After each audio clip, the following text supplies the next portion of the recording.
Yeah, and I mean, just to link to that, that you're saying there, Gabby, which I think is so important, question here from PJ CFD. How would one get past mental blocks due to emotional distress, e.g. depression? And that can come from many sources.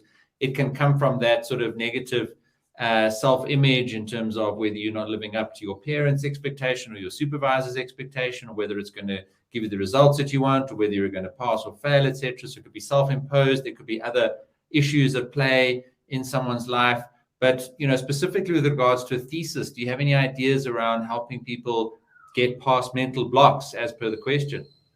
Okay, I do. I have two things that are jumping to mind. Some more may as well.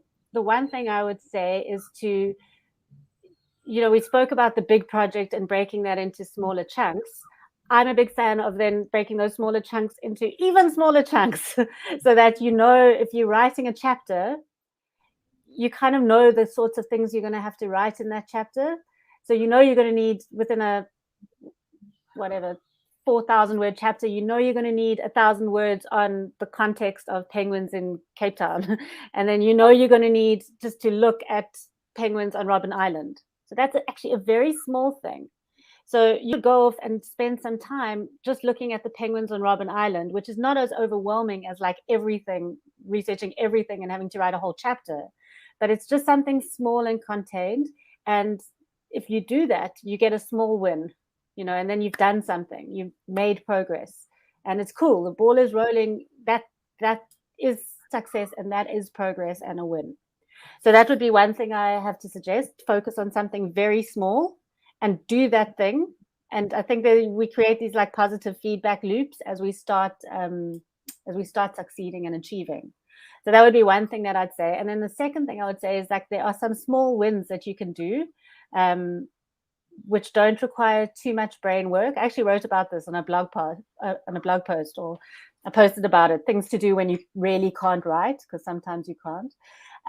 So things like, just making sure your references are in order. Maybe you haven't had time to do that. You don't feel emotionally up to tackle the complicated stuff. So sit down and just do that. Make sure your references are in order. They're looking good.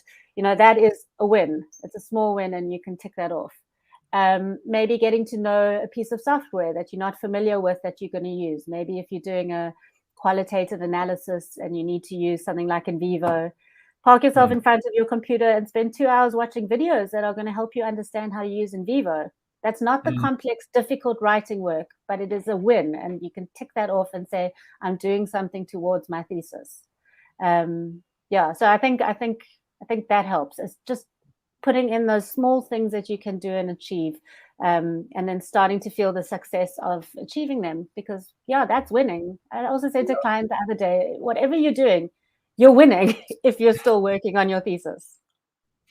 Yeah. I saw you post that as well, just to say, any writing is better than no writing, and some progress is always going to help you make a difference in, getting a thesis finished.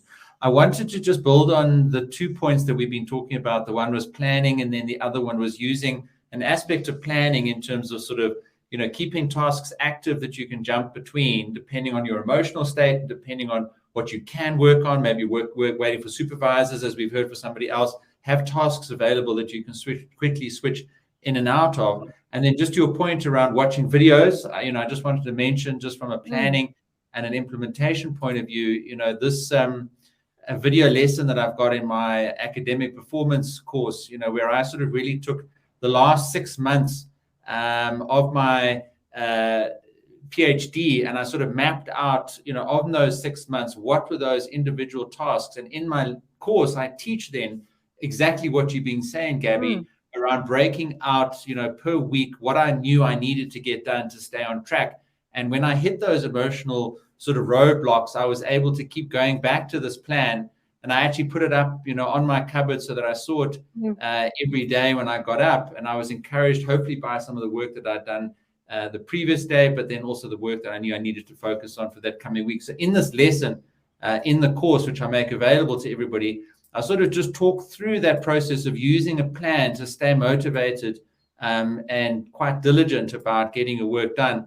And at the bottom there in June and July, just before I had to hand in, I built in enough time for contingencies and for supervisors to do reviews And what I really urge people to do is to think about, the time that you have available, whether it's at a monthly basis or, more than that, and use good planning, use task management, like Gabby has been advising you, to combat, the emotional distress and the challenges that you face when trying to get through a thesis. So I'll make available that link just now for everybody to take advantage of.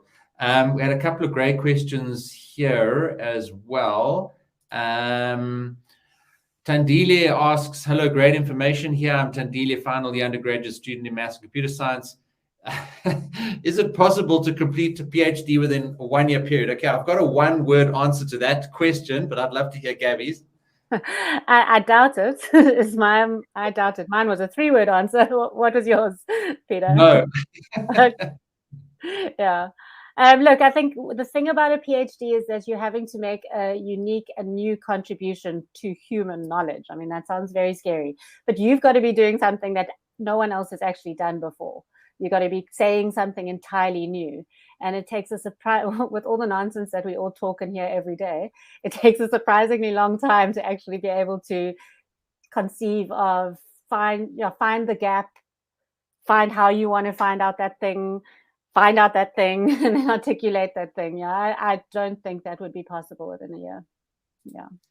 Yeah, I would have to agree with you there. And I don't know whether there are some specific circumstances, that are unique to Dile's situation, but I would say that it's going to be a 1% exception. And this idea that Gabby talks very importantly about, which is this mindset that you have to have right, is that going into any type of research degree is about contributing to human knowledge. And that is a time-intensive process, not only in the amount of time that you have to put into it, but the amount of elapsed time as well that has to transpire. And so that's why there are guidelines around how long a PhD should take, whether it's full-time or part-time. That will make a little bit of a difference there as well. But I think just to give you some clear guidance from this webinar, Tandile, I don't think it is possible. I don't know what you're trying to achieve necessarily. There could be other options. If you've only got a year available, there might be other things that you can do to try and achieve the goals that you're trying to get done.